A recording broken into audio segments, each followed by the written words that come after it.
Là, on t'appelle et on te dit, là, vous arrêtez tout. Les frontières sont fermées, on ne pourra pas payer vos factures, en fait. T'appelles ton expert comptable, qu'est-ce que je fais des gens aussi ? Parce que là, en fait, ils m'ont coupé les vivres. Et comme tu es en dépendance économique, tu te retrouves avec 0 €. Bienvenue sur le podcast de Number, où nous parcourons la France à la rencontre d'entrepreneurs au parcours inspirant et aux activités variées. À chaque étape, notre invité nous embarque dans son univers en choisissant un lieu marquant de sa ville, symbole de son aventure entrepreneuriale. Installez-vous, le voyage commence. Bonjour à tous, je suis ravi de vous retrouver pour un nouvel épisode du podcast Number. Nous sommes aujourd'hui près de Nice et j'ai le plaisir de rencontrer Marine Deck, spécialiste de la relation et de l'expérience client. Bonjour Marine. Bonjour Benjamin, merci beaucoup de me recevoir. Ravi de t'accueillir. Marine nous expliquera durant ce podcast comment elle est devenue experte dans son domaine et comment elle a créé à partir de son expertise un domaine entrepreneurial à succès. Est-ce que tu peux commencer par te présenter, s'il te plaît ? Waouh. Écoute, effectivement, tu l'as dit, Marine Deck, mon métier, c'est l'expérience et la relation client. Ça fait maintenant 10 ans que j'entreprends dans cette discipline qui est parfois un peu méconnue et je dirais même sous-cotée à mon plus grand désarroi.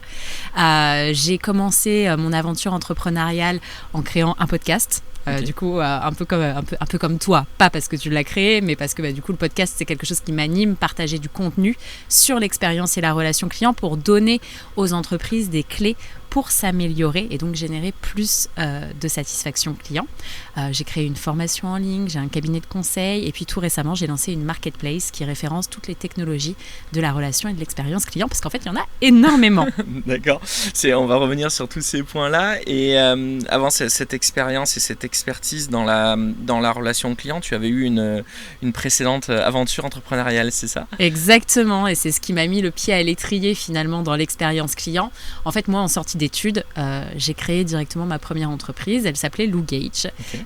Et initialement, c'était un service de location de vêtements et accessoires pour les voyageurs. Donc tu louais ta tenue de ski, ta valise, tous les trucs qui ne te servent pas forcément le reste de l'année.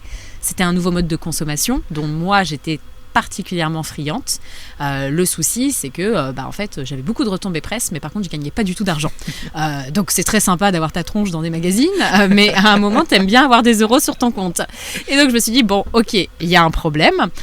Néanmoins, le fait que je me sois positionnée sur les voyages, ça m'a donné une énorme force, qui est que j'ai commencé à aller toquer aux portes des compagnies aériennes. Et en fait, c'est les compagnies aériennes, et plus particulièrement le groupe Air France-KLM, qui m'a dit, en fait, Marine, ce que tu fais, c'est top, mais nous, ça nous intéresse pas en l'état. Donc, il faut que tu fasses ce qu'on appelle un pivot. Et nous, on voudrait proposer de la location de vêtements pour les passagers qui n'ont plus leur bagage. Donc, c'est ce qu'on appelle les bagages retardés. C'est quand toi, tu arrives à l'aéroport, ton aéroport de destination, pour tes vacances, pour un déplacement pro, par exemple, que tu es physiquement là, mais que ta valise, elle n'est pas là. Et en fait, ça arrive très souvent. Alors, très souvent, c'est un pourcentage petit, mais sur le volume de voyageurs, si tu veux, ça fait quand même un volume assez conséquent. Et donc, ils m'ont demandé de mettre en place un service de prêt de vêtements pour pallier la durée de retard des bagages de leurs clients. Et c'est comme ça que j'ai commencé à m'occuper des clients d'Air France KLM. D'accord. Donc au lieu d'avoir la petite trousse de toilette minimale Air France et un bon d'achat, je crois, pour t'acheter quelques vêtements de secours, en fait là tu intervenais et il y avait une valise qui arrivait, c'est ça ? Exactement. Alors il faut savoir que déjà la trousse dont tu parles, des fois ils ne l'ont pas en stock pendant plusieurs mois. Effectivement, nous on leur proposait directement à l'aéroport, on disait en fait maintenant il y a un nouveau service qui existe, c'est pris en charge par la compagnie aérienne, on va vous livrer à votre hôtel en moins de 45 minutes une box avec à l'intérieur des vêtements qu'on vous prête. Tu avais du choix, tu avais business, casual, tu avais des tailles, etc. Donc on avait un stock dans Paris. Et puis il y avait un kit beauté, là avec des sous-vêtements, du déodorant, une brosse à dents. Ça par contre tu le gardais du coup. D'accord. Donc il y avait tout un process logistique qui était en place, que nous on pilotait depuis Tours avec mes équipes. Et du coup on approvisionné les passagers qui malheureusement n'avaient pas de bagages pendant en moyenne 72 heures, ce qui est à la fois court et hyper long quand tu dois le vivre. Ça peut être hyper long, ouais. Suivant pourquoi tu viens à l'aéroport et voyager. Et donc tu étais sur les aéroports de Paris, ta société elle était implantée là-bas ? Et oui, en fait on était principalement, on a commencé à Charles de Gaulle, après on est allé à Orly. Et puis ensuite, on devait aller le faire dans d'autres aéroports en France, mais surtout à l'international. Il y avait le Canada qui nous avait contactés sur l'aéroport de Montréal. Okay. Et puis, il y avait l'Espagne aussi qui nous avait sollicité. Mais tout ça, je t'en parle, c'était pendant l'année du Covid, juste avant, quelques mois avant en fait. Et ce qui s'est passé, c'est que Air France, donc personne ne savait évidemment que le Covid allait arriver, mais au début c'était une expérimentation ce service. Ça marchait très bien et Air France m'a dit, voilà, si on veut poursuivre l'aventure, ce qui serait bien pour argumenter auprès du comité de direction de la compagnie aérienne, c'est que tu gagnes un trophée d'innovation de service pour l'expérience client. Et donc en fait, ils m'ont demandé de candidater à une palme organisée par l'Association française de la relation client. Donc, en fait, c'est un collectif qui réunit à la fois des prestataires mais aussi des entreprises et ça parle que de relations clients concrètement. Et ils organisent des palmes tous les ans. Tu avais une palme start-up et donc ils m'ont dit candidate à cette palme-là et si tu gagnes, on validera toutes les clauses de ton contrat. En mode minimum de facturation tous les mois, engagement sur 12 à 24 mois alors qu'on faisait que de signer d'époque, donc vraiment des tests sur 2 mois, 3 mois, 6 mois grand max. Donc là, en fait, je me suis dit, allez, après on sera roue libre, c'est bon, tu vois, je tisse ma toile d'araignée au sein du groupe Air France KLM, ce qui est juste colossal comme projet. Et donc j'y suis allée et j'ai gagné, évidemment. En tout cas, j'ai tout fait pour gagner et of course que j'ai gagné. Et c'est comme ça, en fait, que finalement, j'ai rencontré tout cet écosystème de l'expérience client, chose qui n'était absolument pas prévue. Je me suis dit, mais c'est quoi qui sont ces gens qui se connaissent tous les uns les autres, mais que moi, je ne connais pas. Et puis, cette discipline, en fait, finalement, que je ne connais pas trop, parce que moi, en fait, j'avais pas monté un business d'expérience client au début, j'avais monté un business plus basé sur un nouveau mode de consommation et de fil en aiguille, c'est souvent ça dans les aventures entrepreneuriales, tu te retrouves à finalement pivoter et prendre un axe différent. Et en fait, l'objectif d'Air France, c'était, en dehors du service fourni, c'était de pas mal communiquer sur l'expérience client. Et c'est pour ça qu'ils t'ont fait aller sur cette voie-là, gagner le trophée pour le mettre en avant. Exactement. En fait, il y avait plusieurs avantages pour la compagnie aérienne. Il y avait à la fois gagner des points de satisfaction client, en disant maintenant on a une solution, un service innovant qu'on prend en charge, qui est hyper rapide, etc. pour créer une préférence de marque. Et puis, il y a aussi le coût. C'est-à-dire qu'un bagage retardé, aujourd'hui, à une compagnie aérienne, ça lui coûte beaucoup d'argent parce qu'elle doit indemniser le passager pour tous les achats qu'il va faire pour pallier la durée de retard de ce bagage. Et avec le modèle économique de la location, forcément, nous, on facturait 3 fois moins cher en moyenne que ce que ça coûte à la compagnie aérienne. Donc, il y avait à la fois une économie de coût et puis un gain de satisfaction client. C'était double win pour la compagnie. Et toi, donc Air France, la stratégie est assez claire, je la comprends. Toi, tu as une petite société à ce moment-là, petite dans le sens positif du terme. Hein.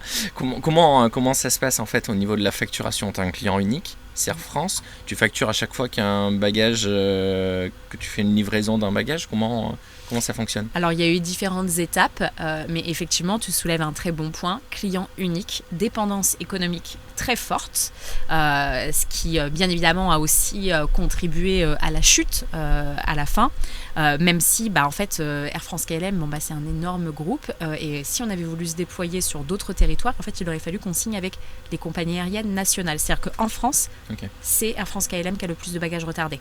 Et en plus, ils ont un deal avec tous les partenaires de la SkyTeam où en fait ils gèrent les bagages retardés sur le territoire français. Exactement. Donc du coup, tu as quand même une contrainte, c'est pas très scalable puisque tu dois te déployer géographiquement pour aller adresser des nouveaux marchés. Des coûts fixes assez énormes en fait pour être capable de livrer en 3/4 d'heure une valise sur l'aéroport de Nice et 2 heures après sur l'aéroport de Paris. Comment ça se passe à ce moment-là? Tu recrutes? T'attends des garanties, entre guillemets, de la part d'Air France? J'attends des garanties, évidemment. Alors, en fait, ce que j'ai fait et ce que je conseille à tout le monde dans ce type d'expérimentation, c'est de mettre en place ce qu'on appelle un coût de setup. Donc, c'est finalement un coût de lancement, c'est un coût fixe pour se mettre en ordre de marche, pour délivrer le projet au client. En l'occurrence, moi, Air France, je leur ai facturé 25 000 €. Je leur ai dit, voilà, vous me payez 25 000 € pour que je mette en place le projet. Rien que pour qu'on le teste, en fait. Et puis après, il y a ce qu'on appelle le coût de run. Donc ça, c'est effectivement ce qu'on va facturer à chaque fois qu'on va faire notre prestation. Et j'avais négocié avec eux le fait qu'il y ait un minimum mensuel qui était aux alentours de 10 000 € et du coup qui me permettait moi d'assurer mes coûts fixes. Et bien évidemment, si on dépassait cette enveloppe budgétaire, là on facturait à la box, nous on appelait ça c'était des box de secours, on facturait les box supplémentaires qui étaient consommées.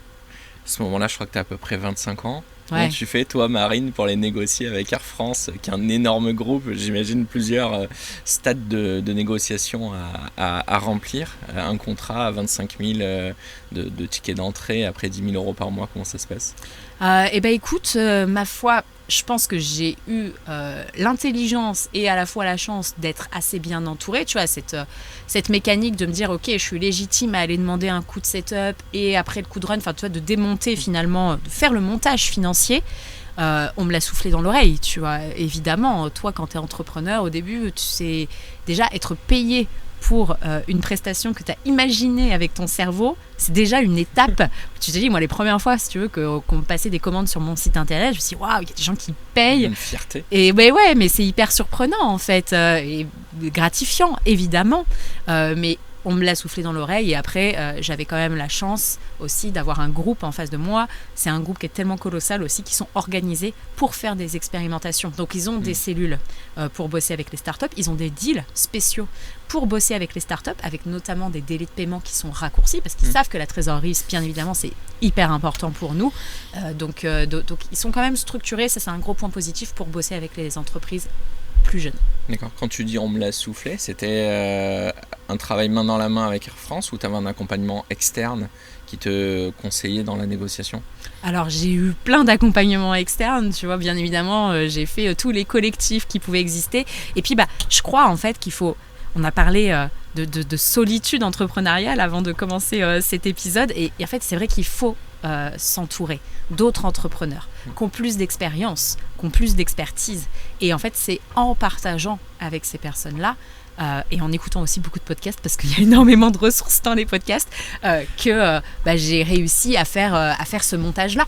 Ok, donc le POC est effectué. Est-ce que derrière il est satisfaisant ? Tu passes en phase de run ? Comment ça se passe la suite ? On est en train de passer en phase de run au moment où je monte sur scène à la FRC pour pitcher le service et que je gagne la palme. Et puis finalement, cette palme, je la gagne au mois d'octobre. Et après, le temps qu'on valide les nouveaux contrats, etc., très vite, on se retrouve au mois de janvier où là, il commence à y avoir les premières frictions du Covid, en tout cas des premiers pressentis sur ce qui est en train de se passer. Et puis, bien évidemment, à un moment, pouf, fermeture des frontières. Et en fait, moi, c'est ça, je l'ai eu, ce coup de massue, je l'ai eu 48 heures avant tout le monde, parce qu'en fait, c'est à partir du moment où, à l'époque, c'était encore Trump, où Trump a fermé les frontières des États-Unis. Nous, c'était une masse colossale de volume, en fait. Là, on t'appelle et on te dit, là, vous arrêtez tout. De toute façon, il se passe un truc qu'on est exceptionnel, en fait, qu'on ne maîtrise pas. Les frontières sont fermées, on ne pourra pas payer vos factures, en fait. Donc là, vous arrêtez tout. Et comme ça, ça s'est fait en quelques heures. Et c'était 48 heures avant l'annonce nationale, voire même internationale, si tu veux, de confinement. Et là, comment ça se passe les premiers mois ? Tu te dis, ok, est-ce que j'ai tout de près, j'attends de voir comment ça va repartir ? Ou tu commences déjà à réfléchir à autre chose ?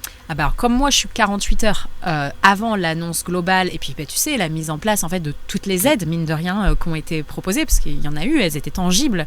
Moi, en fait, je me dis, c'est mort, ma boîte, elle est coulée, en fait. Et donc, moi, je suis comme ça, j'agis tout de suite, c'est action-réaction. Et je peux te dire que l'après-midi même, il y avait des annonces sur Le Bon Coin où je vendais les véhicules de société, toutes les machines à laver, etc. Ah non, là, t'appelles ton expert comptable, tu dis qu'est-ce que je fais, qu'est-ce que je fais des gens aussi, tu vois.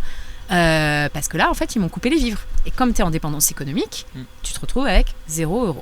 Tu regardes ta trésor. Et tu te dis, déjà, il y a une grosse incertitude. C'est un phénomène, comme tu dis, exceptionnel. On n'a pas de solution, on ne sait pas comment ça va se passer.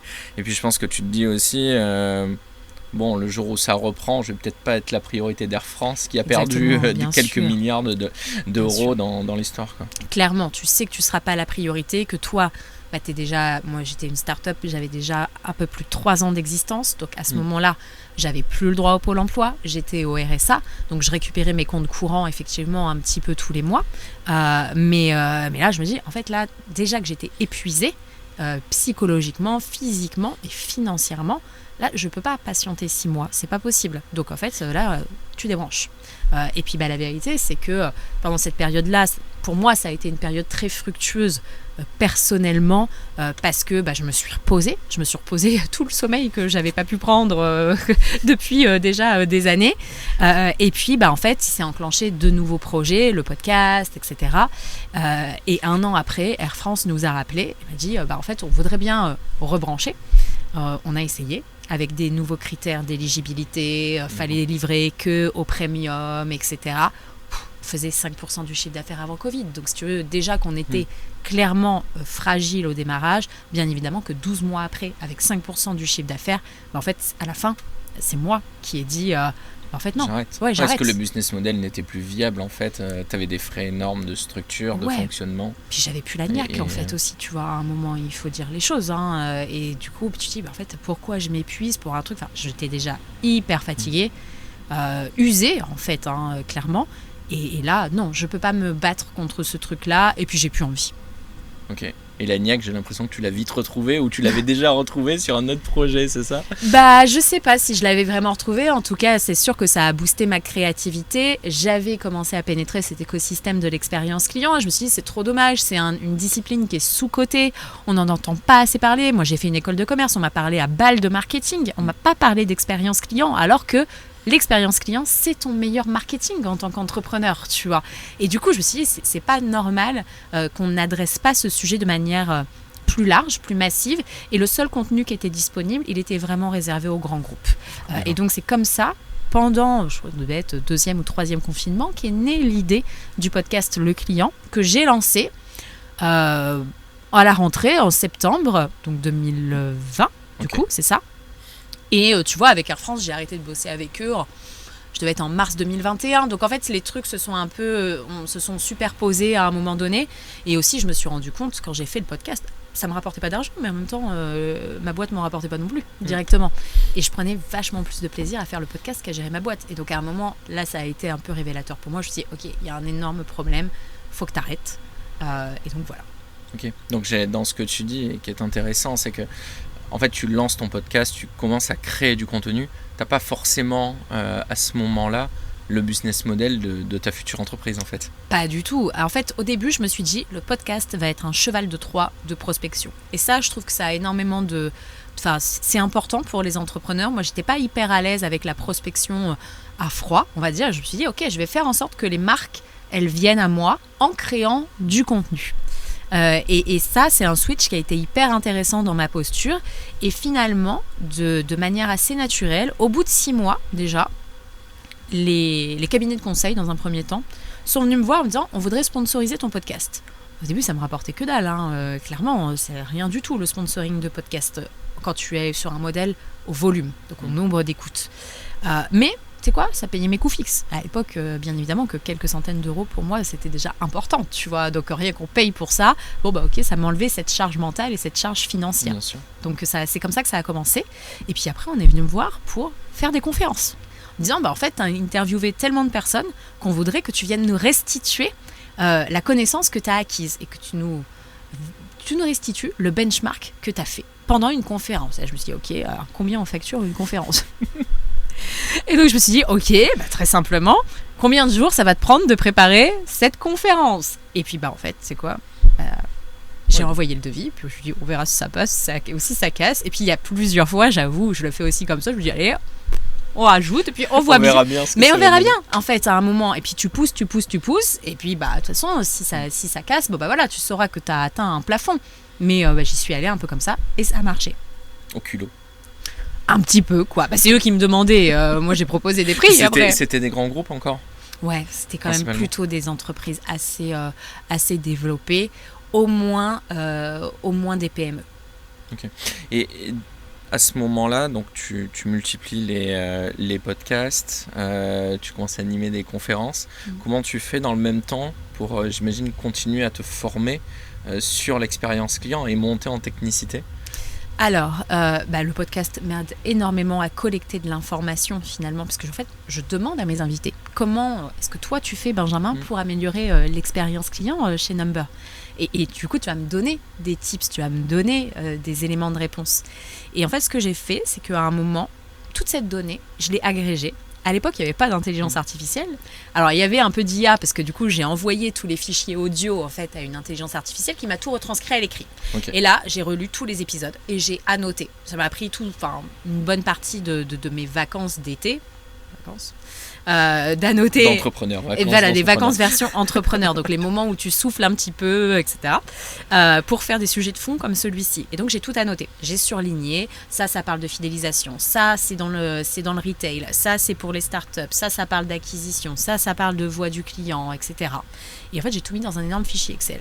Et là je me suis dit waouh, en gros j'ai collecté énormément d'informations. Ces informations, elles ont une valeur. Parce que comme tout entrepreneur, à un moment tu dois te poser la question, ok, c'est quoi mes assets ? Qu'est-ce que je peux vendre aujourd'hui ? Quelle est la valeur que je possède ? Qu'est-ce qui a de la valeur dans mon écosystème ? Et moi, ce qui avait de la valeur, c'était les informations que j'avais collectées, la façon dont je pouvais les restituer, conférences, posts LinkedIn, articles de blog, etc. Je me suis dit, ok, tu tires le fil et puis tu monétises. Et donc, c'est comme ça qu'est née la première formation en ligne de l'expérience client. D'accord. C'est très intéressant ce que tu dis. J'ai été bluffé par ton site internet. En fait, j'ai l'impression que tout est parfaitement maîtrisé pour faire venir justement à toi le prospect qui a des besoins d'améliorer son expérience client sur sa société, etc. Comment tu fais pour tout parfaitement maîtriser ces filons-là ? Est-ce que tu te fais aider ? C'est de la formation que tu as eu à l'école, que tu as dans les écoutes podcast. Comment tu fais ? C'est gentil déjà. Merci Benjamin d'avoir remarqué ça. Écoute, tout n'est pas parfaitement maîtrisé du tout. Ça, pour toi, oui, de mon prisme à moi, je dis non. Là, il y a des refontes qui sont en cours, tu vois. Enfin, il y a plein de sujets. Moi, je suis une acharnée du travail, une perfectionniste, même si j'essaie de débrancher un peu, tu vois, parce que je sais que faut arrêter les 20 derniers pourcents, ils servent à rien, etc. Par contre, je suis une doueuse. Donc en fait, c'est quand j'ai un truc en tête, c'est j'enchaîne, c'est on va faire ci, on va faire ça. Alors, il y a beaucoup de choses que j'ai gérées par moi-même au début. Et puis à un moment, mais pour ça, il faut bien évidemment commencer à brasser un petit peu de volume et puis avoir du chiffre d'affaires. Je me suis entourée d'autres personnes, des personnes qui coûtent moins cher que moi. Et donc en fait, c'est un calcul très simple. Je me suis dit, ok, moi je facture 1000 par jour. Elle va m'en coûter, elle ou lui va m'en coûter 350, 500. En fait, à un moment, hop, moi je reste focus à délivrer mes clients. Et puis je sous-traite à des freelances principalement des parties que je ne peux pas gérer. Notamment tous les éléments qui vont permettre de capter le prospect, c'est ça ? Alors, qu'est-ce que j'ai aujourd'hui ?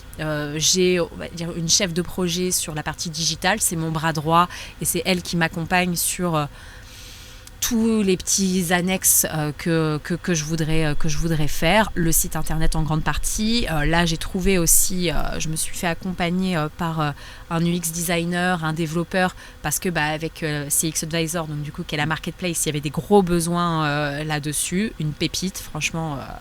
J'adore. Et puis là, tu vois, il y a des personnes qui commencent à arriver sur la partie SEO, donc référencement. Et pour le podcast, maintenant, j'ai un podcast manager aussi. D'accord. Fondamental pour me faire gagner du temps, en fait. Mais c'est valable parce que maintenant, je le monétise d'une certaine façon qui fait que c'est suffisamment rentable de payer quelqu'un. Ça te coûte entre 1500 et 2000 euros par mois de faire appel à cette personne. Ces personnes-là qui t'entourent, est-ce que tu les as salariés ? Est-ce qu'ils sont en freelance ? Tous en freelance. Tous en freelance. Donc c'est un écosystème de freelance que tu as créé autour de toi pour t'accompagner, justement, te faire gagner du temps. Ce que tu dis, ton calcul est très bon. Hein. Si tu as un TJM à 1000, que tu as une journée de travail sur un sujet et qu'en fait quelqu'un peut le faire aussi bien que toi à 500, tu gagnes 500 euros et ça te permet, à condition de trouver du client, de valoriser ton TJM à 1000 euros sur du conseil et de l'accompagnement. Et justement, c'est une question que j'avais. Je vois bien tous les différents canaux d'acquisition que tu as pour capter du prospect et derrière le transformer en client. comment tu transformes le prospect en source de chiffre d'affaires? Quelles sont aujourd'hui les missions ou les accompagnements qui te permettent de générer le plus de chiffre d'affaires? Alors, mes lignes de revenus, elles ont quand même beaucoup bougé. Ça change tous les ans. Au début, j'ai eu beaucoup de conférences, un petit peu de consulting. Après, les conférences, elles ont baissé, mais parce qu'à un moment, j'ai lâché le pied aussi sur le podcast, mais parce qu'il n'avait pas le modèle économique, il était, on va dire, à l'ancienne. Il n'avait pas le modèle économique qu'il a là. Donc, j'ai eu une ligne de revenus sur la partie conseil assez forte.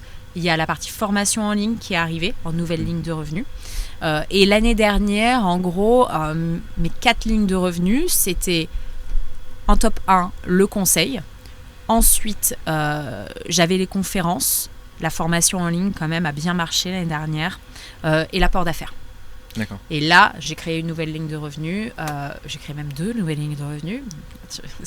J'ai rendez-vous à la fin de la semaine avec la banque. Tu vois, ça me fait réviser mon pitch. Et là, du coup, en 2025, il y a 2 nouvelles lignes de revenus qui sont arrivées, qui sont la sponsorisation des épisodes de podcast par des fournisseurs technologiques de l'expérience client. Okay. Donc maintenant, ils payent pour avoir un épisode qui leur est dédié. C'est pas simplement de l'insertion en pré-roll. Cet épisode est rendu possible grâce à. C'est une interview comme celle qu'on va avoir là, toi et moi, et donc full custom, avec du conseil, une coach YouTube, etc.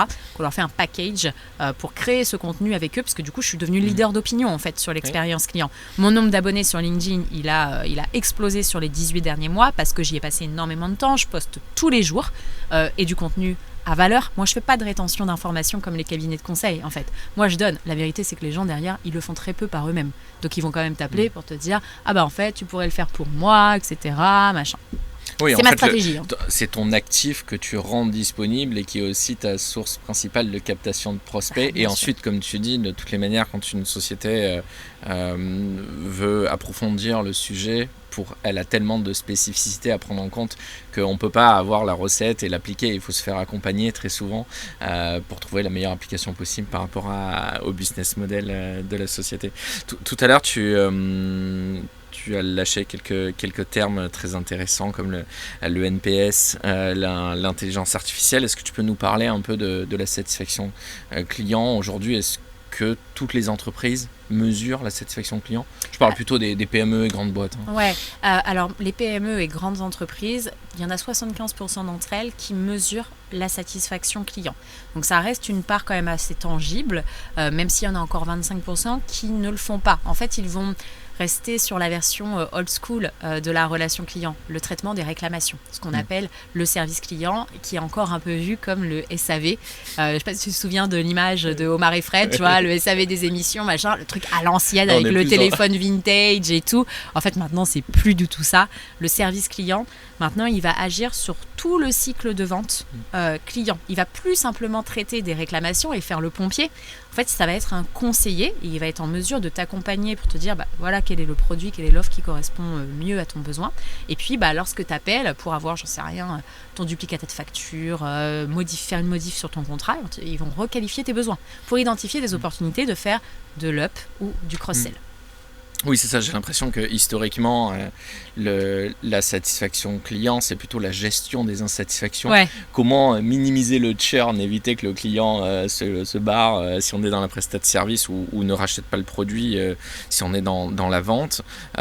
Aujourd'hui, exactement, tu parles de gestion de satisfaction client plutôt pour l'améliorer. Pourquoi pas que le client te recommande et te fasse gagner des clients, ou alors comme tu dis, suivant les entreprises et tous les sujets de cross-sell. Donc là, on parle de vente d'autres produits, dans le cas, pour expliquer à nos auditeurs ce qu'est le cross-sell ou l'upsell, par exemple, si on a une mission classique et qu'on bascule en mission premium, par exemple, donc dans une volonté d'augmenter le chiffre d'affaires, en tout cas. Exactement, puisqu'on suit la logique qui dit que acquérir, ça coûte plus cher que de fidéliser. Et tu vois, les chiffres, ils ont été mis à jour il n'y a pas très longtemps. Aujourd'hui, acquérir, ça coûte 15 à 22 fois plus cher que de fidéliser. Et ce chiffre, il est en croissance de 20%. Depuis, si tu prends en référence les années 90. Et donc, c'est pour ça que c'est important de mettre en place une stratégie d'expérience client. Déjà, pour avoir un pipe, une captation client qui soit préqualifiée. L'idée, c'est d'avoir des leads qui transforment... qu'il y a un fort taux de transformation, donc qu'il soit qualifié, que tu tapes pas à côté en fait. Tu vois, moi quand on me contacte, ça m'arrive encore, tu vois, la semaine dernière on me contacte, venir faire une conférence gratos. En fait non, en fait. Donc ça c'est un lead qui n'est pas qualifié. Si tu n'as pas d'argent, non, le lead n'est pas qualifié. On pense parce qu'on fait des posts sur LinkedIn, on vit d'amour et d'eau fraîche, loin de là, ni l'un ni l'autre, j'ai envie de vous dire. Donc ça c'est important. Et puis l'expérience client, c'est pour qu'ensuite du coup effectivement que tu aies signé ton client, et tu l'accompagnes et que sur toute ce qu'on appelle la lifetime value qu'il va avoir avec ta marque, avec ton entreprise. Et donc forcément, on veut qu'il soit satisfait. On veut qu'il nous recommande parce que donc le NPS, le Net Promoter Score, donc du coup qui est un indice de recommandation, c'est important. Si moi je te dis va absolument dans ce resto à Nice, il est incroyable, etc. Il y a plus de chances que tu y ailles que en consultant, en tapant sur Google meilleur restaurant de Nice finalement. Même si la e-réputation c'est un sujet aussi fondamental. Mais disons que j'ai l'impression que la e-réputation, les avis Google, etc., c'est quelque chose de très visible, alors que le NPS, je pense pas que les sociétés communiquent trop sur leur NPS. Si, pour se bencher en plus les unes les autres, tu vois. En fait, c'est aussi le NPS, c'est l'indicateur le plus utilisé par le secteur, par tous les secteurs de manière générale, parce qu'il permet aux entreprises de se comparer. Donc tu vois, tu vas avoir un NPS moyen par exemple dans l'assurance, et donc forcément AXA lors d'un communiqué va partager son NPS, et puis si la Maïf peut faire la même chose, c'est cool, comme ça on sait si ils sont derrière ou devant. Tu vois, nous chez Number, on l'utilise, on communique pas dessus en externe. D'accord. En revanche, on l'utilise beaucoup en interne pour voir aussi, parce qu'on le mesure à différents degrés en fait du cycle client, pour voir si on a le même NPS sur les 6 premiers mois qu'au bout de 18 mois à la remise du premier bilan, si on a le même NPS sur la réactivité, les outils, la technicité, pour sans cesse essayer de nous améliorer. Et on part quand même du postulat que au plus on aura un NPS élevé, au plus le client restera fidèle et au plus il nous recommandera, puisque comme tu disais, et j'entends totalement ce que tu dis et c'est important de l'avoir en tête. Aujourd'hui, une acquisition client coûte très cher, notamment si on est en source d'acquisition sur le web, alors qu'une recommandation client, déjà je trouve que ça valorise énormément le travail d'un chargé de clientèle, par exemple si on prend l'exemple dans notre métier, et ensuite c'est un nouveau client entre guillemets gratuit en fait qui arrive au sein du cabinet, quoi. Qui est préqualifié, qui est limite prêt à signer, tu vois, enfin c'est son taux de transfo il est beaucoup plus élevé qu'un client qui n'a pas été qu'un prospect qui ne vient pas d'une recommandation, c'est indéniable. Et pour les auditeurs qui nous écoutent, tu dirais qu'il faut commencer à se soucier de l'expérience client à quel moment ? Le plus tôt possible, en fait. Enfin, tout le monde doit s'en préoccuper. Maintenant, il y a différentes façons de le faire. Bien évidemment que aller mettre en place une enquête NPS, c'est pas forcément adapté, selon moi, pour un solopreneur. Maintenant, de se dire, ok, à la fin de chaque mission, par exemple, que j'ai effectuée, si je suis dans le conseil, à la fin de chaque mission, je fais un point avec mon client, je lui demande des points positifs, mes axes d'amélioration, s'il peut me rédiger une petite reco sur LinkedIn, un avis aussi pour mon site internet, tu vois. Et tout ça, c'est des éléments qui permettent à la fois de te poser, de te dire, ok, qu'est-ce qui marche, qu'est-ce que je dois améliorer, et puis de capitaliser sur cette mission que tu viens d'effectuer. Et si je comprends bien, au fur et à mesure que l'entreprise se développe, tu viens rajouter en fait des curseurs pour mesurer cette satisfaction client, et essayer de toujours la faire perdurer, parce qu'on sait aussi qu'une entreprise qui commence à se développer, qui croît, c'est pas évident de maintenir la satisfaction client du départ. Et donc toi tu interviens, tu aides à ce moment-là, c'est ça, pour structurer ? Alors oui, je vais donner en fait les méthodes pour structurer. Tu soulignes un très bon point. En fait, quand on est solopreneur, on fait des trucs à la main. On va échanger avec notre client de manière totalement informelle, lors d'une visio, etc. Mais quand tu grandis, que tu gères des dizaines, des centaines de clients tous les mois, en fait, tu as besoin d'aller structurer, d'aller automatiser tout ce process. Tu ne vas pas demander à tes chargés de clientèle à la fin de chaque call de prendre 15 minutes pour faire un point avec le client. Non, boum, en automatique, tu envoies une enquête de SAT au client. Tu as très bien souligné tout à l'heure sur la segmentation finalement des NPS et le fait d'aller déclencher des enquêtes à des moments moments clés du parcours du client. Onboarding, 6 premiers mois, remise du premier bilan, etc. Ça, c'est des moments clés du parcours des clients chez Number.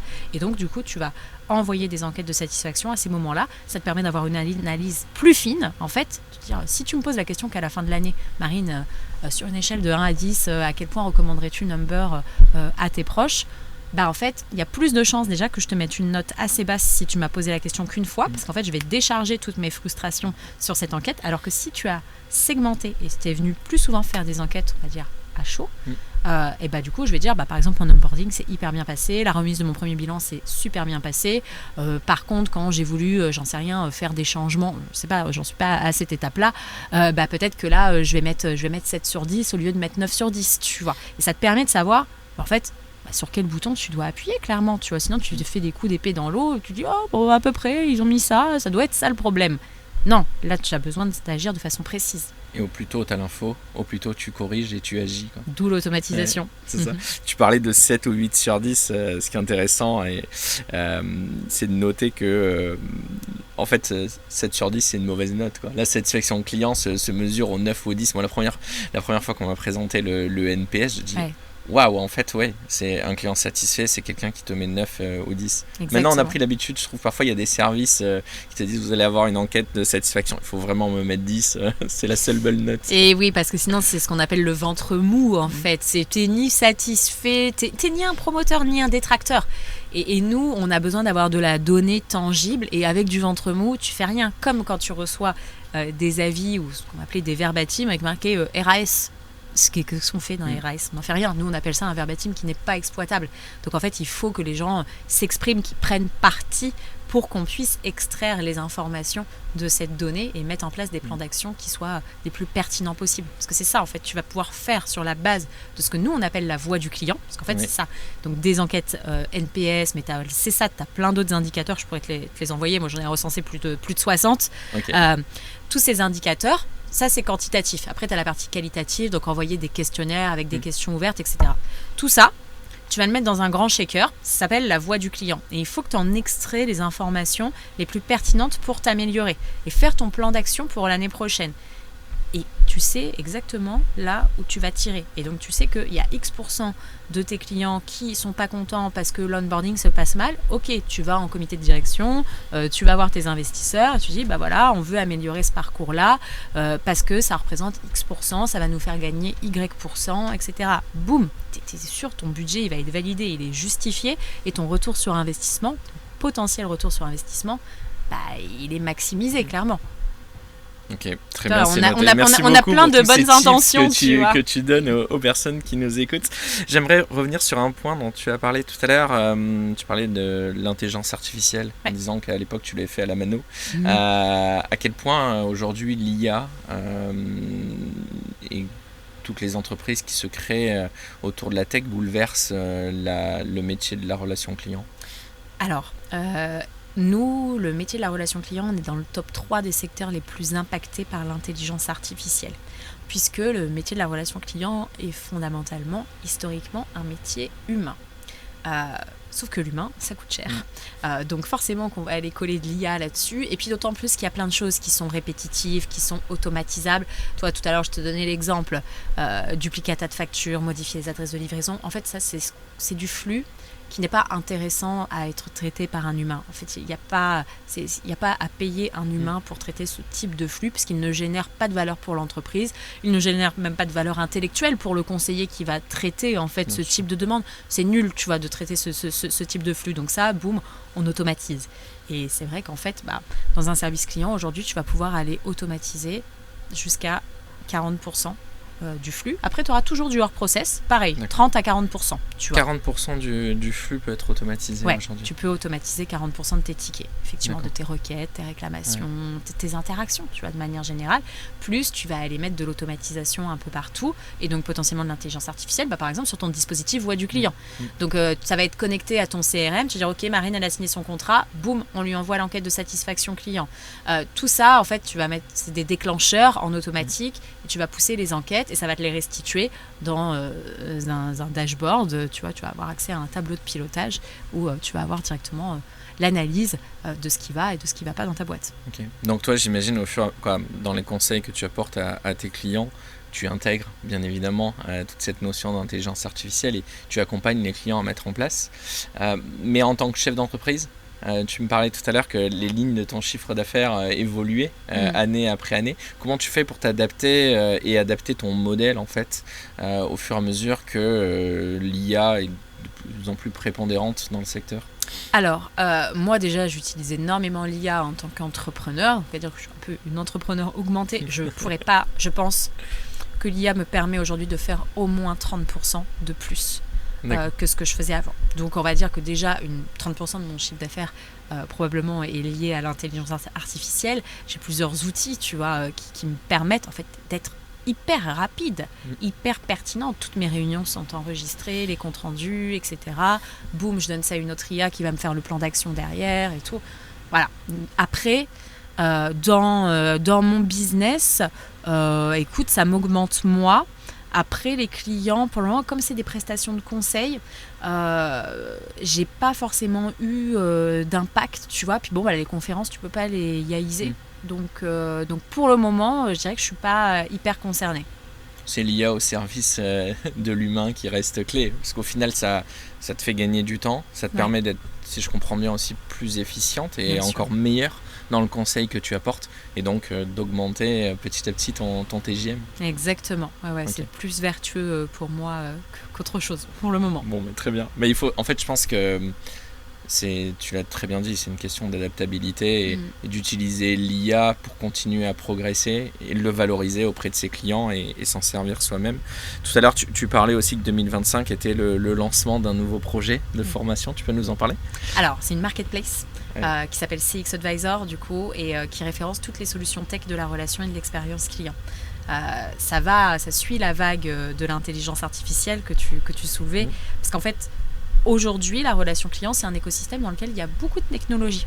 On ne se rend pas compte, mais en gros, quand un téléconseiller il répond au téléphone, sur son écran, il y a plein de logiciels qui sont appelés pour lui permettre de bien faire son travail. Et il y en a de plus en plus, notamment grâce à l'intelligence artificielle. Donc, ça fait que tu as une croissance de création d'outils au service de la relation client qui est juste importante. Et donc, cette marketplace, aujourd'hui, elle référence plus de 300 solutions tech. Si je poussais le curseur, j'ai pas encore référencé tout le monde, c'était déjà un gros taf. Je pourrais pousser jusqu'à 900, voire 1000 tech qui existent dans notre écosystème. C'est colossal. Personne ne s'attend à ce qu'il y ait 1000 solutions tech dans l'expérience client. Et donc ça, c'est important. C'est un projet qui est important pour moi parce que, tu vois, dans la stratégie entrepreneuriale que j'ai, mon souci jusqu'à 2024, c'est que j'ai beaucoup développé ma marque personnelle, ce qui est très positif. Le problème, c'est que c'est pas quelque chose que tu peux revendre. Oui. Donc c'est toujours que Marine Deck qui pourra faire les conférences, c'est toujours que Marine Deck qui va faire les épisodes de podcast, même si en soi c'est un média, et donc un média, ça peut se revendre, il y a une audience derrière, etc. Mais bon, elle est très... c'est toi et ta valeur ajoutée. Exactement, tout est très incarné. Ouais. Et ça, pour moi, à un moment, c'est un red flag. Okay. Et donc, c'était important pour moi d'aller créer quelque chose d'annexe qui soit décorrélé de ma marque personnelle. C'est pour ça que ça s'appelle CX Advisor. Et non pas l'annuaire des prestataires de Marine Deck, tu vois. Ce qui n'aurait pas été très cool en termes de marketing, donc mon côté marketeuse n'aurait pas très apprécié. Mais c'est aussi l'idée de positionner finalement dans ma constellation, de positionner cette étoile un peu décorrélée du reste de l'écosystème. Et ça, c'est un truc que tu peux revendre. Okay. Quel est le business model derrière ? Alors, le business model, c'est que les solutions peuvent être référencées gratuitement sur CX Advisor, mais elles ont des profils basiques. Donc, il y a photo, logo, descriptif. Il n'y a pas de bouton qui renvoie vers ton site internet. Donc, il n'y a pas de call to action pour sortir. Tu as de la pub pour des autres solutions qui sont très similaires à la tienne et potentiellement qui ont payé pour être référencées et poussées parmi les pubs.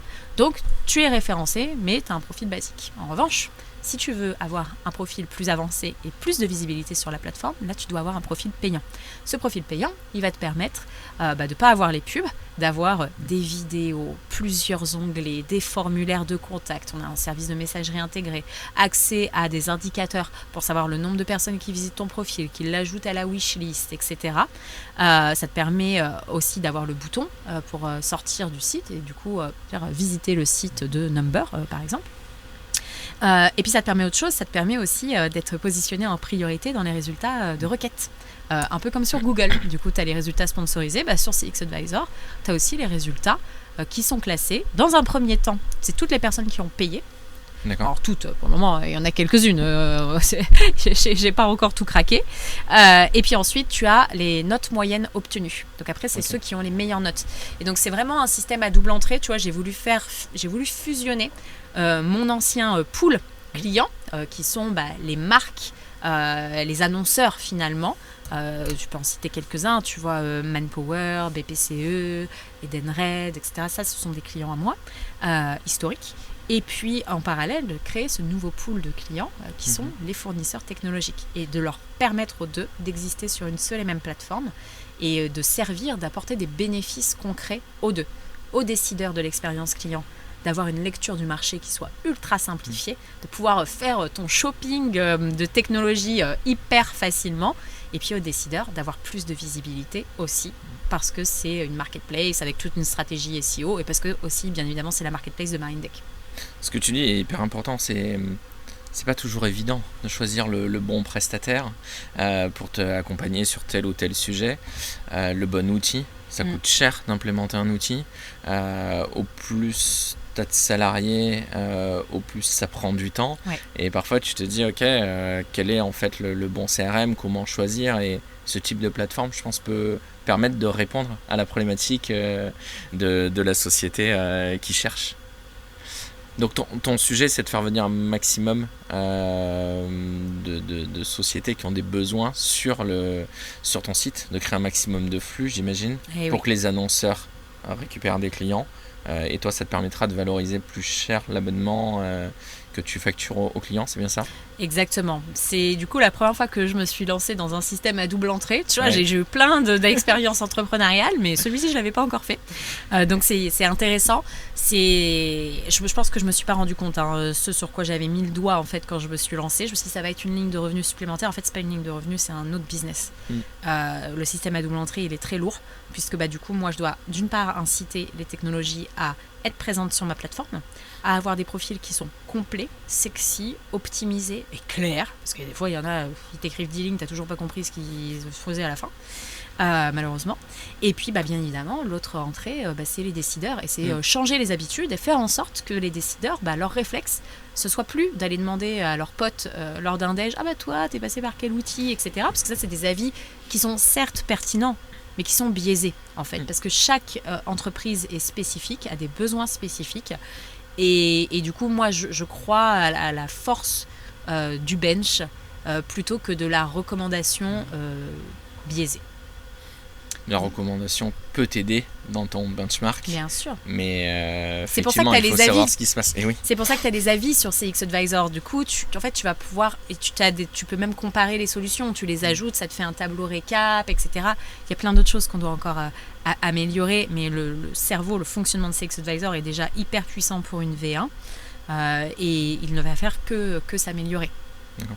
J'ai l'impression que tu es en train de recréer un actif. Tout à l'heure, tu me disais, tout le contenu que tu as créé, c'était ton actif, et tu t'es posé la question au fur et à mesure comment tu allais le valoriser, et tu l'as valorisé par ta personne et par tes différentes activités de conseil. Là, tu es en train de recréer un actif qui demain va pouvoir t'apporter, comme tu disais, être détaché de ton nom qui est ta marque, et aussi t'apporter de la récurrence. Ouais. Sur un abonnement annuel, effectivement, qui varie entre 600 € hors taxe et 1008, sauf erreur de ma part, qui pourrait être amené à bouger d'ailleurs. Et pour moi, c'est important, puisque du coup, je vais pouvoir monétiser à la fois la présence sur la plateforme, mais ce que je veux aussi monétiser derrière, c'est toute l'analyse que je vais pouvoir extraire des requêtes qui sont faites sur la plateforme. C'est comme Google, en fait. C'est de dire, voilà, qu'est-ce que les décideurs ils cherchent en ce moment ? Quelles sont les solutions qu'ils comparent le plus ? Quels sont les critères de choix pour eux ? Et ça, ça a de la valeur pour l'écosystème. C'est une sorte de cabinet d'études, tu vois. Donc toute cette donnée-là, je ne vais pas mesurer le retour sur investissement de CX Advisor uniquement sur les abonnements des providers, des fournisseurs technologiques. Je vais le mesurer sur la donnée, en fait la posture que je vais avoir au sein de l'écosystème qui va me permettre de venir faire des confs sur l'expérience client, mais aussi de venir restituer au marché ce qui se passe en ce moment d'un point de vue des logiciels. Ok. C'est très clair. Je pense que tu es en train de bien expliquer la vision, ta vision et aussi la vision que doit avoir un chef d'entreprise. Bravo pour cette stratégie et ce temps d'avance. Je pense que c'est important de l'avoir en tête, de se dire ok, au fur et à mesure que je développe ma société, en fait, quelle va être l'étape suivante ? Comment je peux faire quoi ? Comment je peux contrer les éventuelles difficultés avant même qu'elles arrivent ? Tout à l'heure, tu disais sur ta première expérience, tu as souffert du fait que tu avais un client unique. Bon, ensuite, il y a eu le Covid. Ça n'arrive, j'espère, pas tous les jours. Et là, tu es en train, au contraire, de diversifier pour éviter de te retrouver dans une situation comme sur ta première société. Donc, j'ai l'impression que cette première société t'a vraiment aidé dans ton expérience actuelle et dans le développement de ton activité. C'est indéniable, tu vois. Il faut se gargariser de tout ce qu'on apprend, même si c'était dur sur le coup. Maintenant, là où tu vois, je dois aussi faire attention et j'en ai conscience, c'est de ne pas m'éparpiller. Les gens, là, ils se disent putain, mais elle fait que créer. Oui, c'est vrai que je crée beaucoup parce que je suis très créative. Maintenant, à un moment, il va falloir que je me canalise, que j'arrête de vouloir refaire mon site internet tous les 12 mois, parce que bon, à un moment, faut se calmer. Mais en tout cas. C'est important pour moi, cet écosystème de lignes de revenus, il est important et on voit même sur des micro-crises, tu vois, le marché en ce moment, économiquement, il est quand même assez tendu. Honnêtement, je pense que mon année, elle serait extrêmement différente si j'avais pas fait ces choix stratégiques de créer les 2 nouvelles lignes de revenus. La monétisation du podcast, la création de CX Advisor, qui du coup va prendre dans les poches des fournisseurs technologiques, clairement. Parce que le pipe que je vais avoir sur mes anciens clients, je me gargarise de mes clients fidèles, tu vois, évidemment. Mais sinon, une acquisition qui est un peu... qui souffre un petit peu quand même, malgré tout le contenu que je fais. Donc, heureusement que je le fais, et parce que sinon, je pense que je serais extrêmement pénalisée. Ok. Mais en tout cas, c'est important de le dire, déjà de s'en rendre compte, et pour les chefs d'entreprise qui nous écoutent, d'avoir toujours ce temps d'avance en fait, et de réfléchir, ok, en fait demain, comment je peux faire pour contrer tel ou tel sujet, et pour continuer à me développer sans être, toi c'est un de tes sujets, j'ai l'impression, sans que tous dépendent de toi et du nom Marine Deck au final. Et oui, il faut beaucoup semer et puis du coup regarder qu'est-ce qui prend, qu'est-ce qui prend pas. Tu vois, l'année dernière j'ai lancé une petite IA de relations clients. Donc elle s'appelait Marinia, du coup j'avais pas non plus hyper bien marketé, mais du coup c'était l'IA de Marine. Et en fait je lui avais filé toute la donnée des épisodes de podcast, j'avais agrégé tout mon contenu et du coup elle était très cool. Mais la vérité c'est que en fait ça marchait pas du tout. Les coûts d'entretien d'une IA, à chaque fois il fallait repayer des coûts de paramétrage, etc. En fait, ça n'allait pas, donc elle est restée live pendant 4 mois et puis je l'ai débranchée, tu vois. Personne n'en a entendu parler. Donc, c'est cette capacité aussi à semer et puis à débrancher quand il faut débrancher. À faire tout le temps des tests. Ce qui marche, c'est bien. Tout ne peut pas marcher. Ce qui ne marche pas, il faut savoir abandonner avant que ça devienne vraiment un trou financier en fait dans le développement. Ok, je pense qu'on pourrait parler encore longtemps, mais je vois que le podcast va bientôt toucher à sa fin. Peut-être avant de terminer, si tu avais un conseil principal à donner à un créateur d'entreprise qui veut se lancer, qu'est-ce que tu lui dirais ? Écoute, qu'est-ce que je lui dirais ? Je lui dirais de prendre soin à la fois de lui et à la fois de ses clients, puisque tu vois, on parle d'un cercle vertueux en expérience client qui s'appelle l'équilibre des attentions et qui vise à dire que plus tu vas prendre soin de tes collaborateurs ou de toi, plus tu vas être en mesure de prendre soin de tes clients. Tu vas créer un cercle vertueux. Donc je pense que c'est important de prendre ces temps de qualité et puis bien évidemment de se focus à fond sur la satisfaction client, de semer au plus qu'il le peut, tester des choses, on apprend en tombant et puis en se relevant beaucoup. Et on apprend beaucoup en tombant, plus que quand on gagne, tu vois. Donc pour moi, c'est important. Et s'entourer aussi des bonnes personnes. Et pareil, tester les relations. Parfois, on va se faire accompagner par une entreprise pendant quelques mois, puis c'est pas grave. Si ça marche pas, il faut débrancher et puis il faut aller trouver quelqu'un d'autre. Donc, l'écosystème est important pour son mindset, pour la performance de son entreprise et l'écosystème de partenaires, mais bien évidemment les clients aussi. Ok, super. Merci beaucoup, Marine. Je pense que dans le message que tu as fait passer, et j'essaie un peu de reformuler ce qu'on est en train de se dire pour quelqu'un qui développe sa société, vraiment d'avoir, ok, j'ai le court terme qui est indispensable pour faire rentrer du chiffre d'affaires et pour avoir de la trésorerie. En même temps, je réfléchis à mes actions à plus long terme. Pour ça, je lance des tests au fur et à mesure. Et il y a quelque chose qui est sous-jacent dans tout ça, c'est la satisfaction client.